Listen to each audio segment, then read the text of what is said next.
Hello friend, ক্যাসে ক্যাতে তোমাদের সবাইকে স্বাগত। চলে এসেছি আমি কৃষ্ণা আবারও একটা নতুন ধরনের ভিডিও নিয়ে। তো চলো শুরু করা যাক আজকের ভিডিও। সবার প্রথমেই দেখতেই পেলে হার্ডেনার আর রেজিন বেসটাকে খুব ভালো করে মেখে নিয়ে ক্লেটাকে কিন্তু বেলে নিয়েছি এবং বেলে নেওয়ার পরে গোল কাটারের সাহায্যে এটাকে কেটেও নিয়েছি এবং আরেকটু ক্লেকে এরকম লম্বা মতন করে এই জায়গাটাতে দেখো দুটো পাইপিং দিয়ে দিচ্ছি।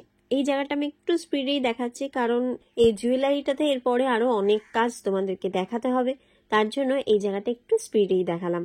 আশা করা যাচ্ছে তোমরা এটা পেরেই যাবে। দুটো পাইপিং দেওয়ার পরে দেখলাম জিনিসটা একটু হালকা হালকা লাগছে, আর একটু সুন্দর করার জন্য এর ওপর একটু টুলস দিয়ে ডিজাইন করে দিচ্ছি। ডিজাইনটা কেমন লাগছে অবশ্যই কিন্তু জানিও, এটা একদম নতুন একটা আইডিয়া।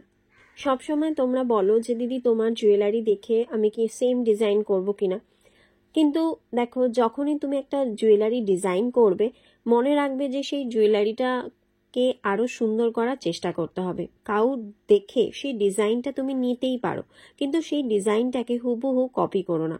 যেমন ধরো এই যে ডিজাইনটা আমি এখানে করলাম, এই ডিজাইনটা তুমি দেখে নিলে যে কিভাবে এটা করতে হয়। তুমি যখন তোমার জুয়েলারিতে করবে তখন সেম প্যাটার্নের ওপরই করবে না। দেখা গেল এটাকে চৌকো করলে, শেপটাকে চৌকো করার পর এক্ষেত্রে হয়তো পাইপিং দিলে না, অন্যরকম ডিজাইন দিলে অন্য কোনো একটা বেসের ওপরে যখন অন্য কোনো ডিজাইন করতে যাচ্ছ তখন এই পাইপিংয়ের স্টাইলটা করলে।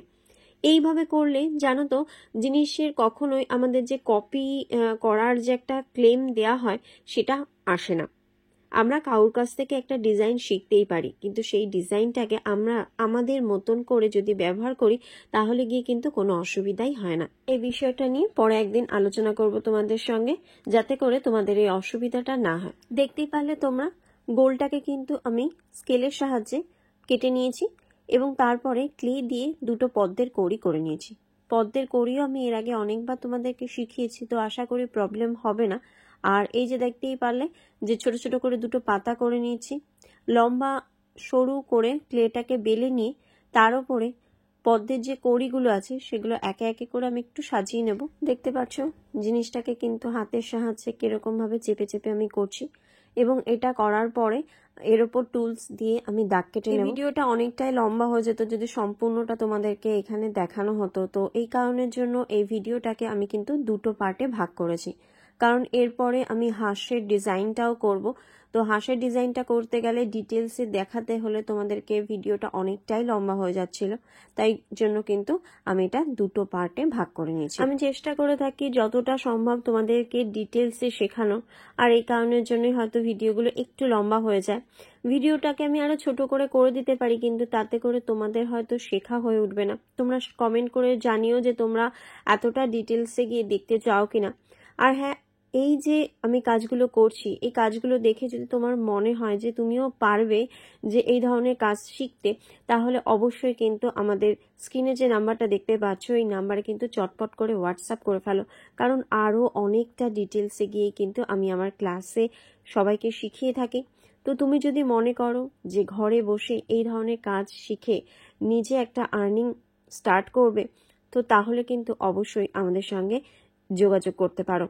আমরা শিখিয়ে থাকি কোর্সের মাধ্যমে এই সমস্ত কাজগুলো, এবং আরও কিছু শিখিয়ে থাকি যে কিভাবে তোমরা এই সমস্ত জুয়েলারির মাধ্যমে নিজের একটা বিজনেস স্টার্ট করতে পারো। তো দেরি না করে চটপট স্ক্রিনে থাকা নাম্বারে কিন্তু হোয়াটসঅ্যাপ করে ফেলো আর জেনে নাও নতুন ব্যাচ কবে স্টার্ট হচ্ছে। কথা বলতে বলতে কাজ কিন্তু অনেকটা দূর এগিয়ে গেছে। পাতাগুলোকে আমি সেট করে নিয়েছি, এবার আবারও একটা ছোট্ট পাপড়ি করে নেব। তার জন্য অল্প একটু ক্লের মধ্যে দেখতেই পারলে টুলসের সাহায্যে দাগ কেটে নিচ্ছি এবং এই পাপড়িগুলোকে এখানে সেট করে দিচ্ছি। এখন যেহেতু ক্লেটা একদম নরম রয়েছে সে কারণের জন্য কোনো রকম আঠার ইউজ করার দরকার পড়ছে না। চেষ্টা করবে তোমরা সবসময় যতটা পারবে নরমের মধ্যে কাজ করার।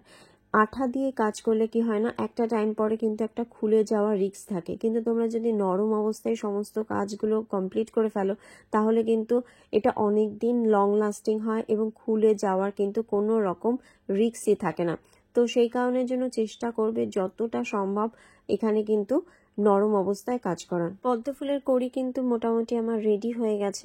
এবার এই যে পাতাগুলো দেখতে পাচ্ছ এই পাতার ওপর আমি টুলসের সাহায্যে একটুখানি দাগ কেটে নিচ্ছি যেন শিরার মতন দেখতে লাগে। কাজ করতে করতে ছোট্ট একটা গুড নিউজ তোমাদের দিয়ে দিই, আমার কিন্তু নতুন একটা চ্যানেল ওপেন হয়েছে র মেটেরিয়ালসের ওপর, ডিসক্রিপশনে লিংক দেওয়া আছে, চটপট গিয়ে কিন্তু তোমরা চ্যানেলটাকে সাবস্ক্রাইব করে ফেলো।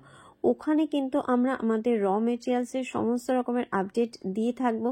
তো যারাই আমাদের কাছ থেকে পারচেস করছো বা পারচেস করবে বলে মনে করছো কিন্তু আদৌ জিনিসগুলো কেমন হবে কি হবে এই সমস্ত ডাউট তোমাদের মাথার মধ্যে ঘোরফের করছে, তাদের জন্য কিন্তু এটা খুবই একটা হেল্পফুল হতে চলেছে। তোমরা সমস্ত জিনিস একদম সামনে থেকে দেখে মানে দেখে না সরি ভিডিওর মাধ্যমে দেখে তোমরা কিন্তু জিনিসগুলো পারচেস করতে পারবে। তো তার জন্য কিন্তু দেরি না করে চটপট চ্যানেলটা সাবস্ক্রাইব করে ফেলো। এবং শুধু এটাই না, এছাড়াও আরও একটা সারপ্রাইজ আছে, তো সেটা কিন্তু আমি আস্তে আস্তে তোমাদেরকে জানিয়ে দেবো, এখনই না, একটু সবুর করো, খুব শীঘ্রই আসতে চলেছে। কি সেই জিনিস তোমাদের কাছে সমস্তটাই শেয়ার করব। হাঁসটা তো আমি কমপ্লিট করে দেখাতে পারছি না এই ভিডিওতে, নেক্সট ভিডিওতে সম্পূর্ণটাই আমি কিন্তু তৈরি করে দেখাবো। এত অবধি কেমন লাগলো অবশ্যই কমেন্ট করে জানিও। দেখা হচ্ছে নেক্সট ভিডিওতে, ততক্ষণের জন্য সবাইকে বাই।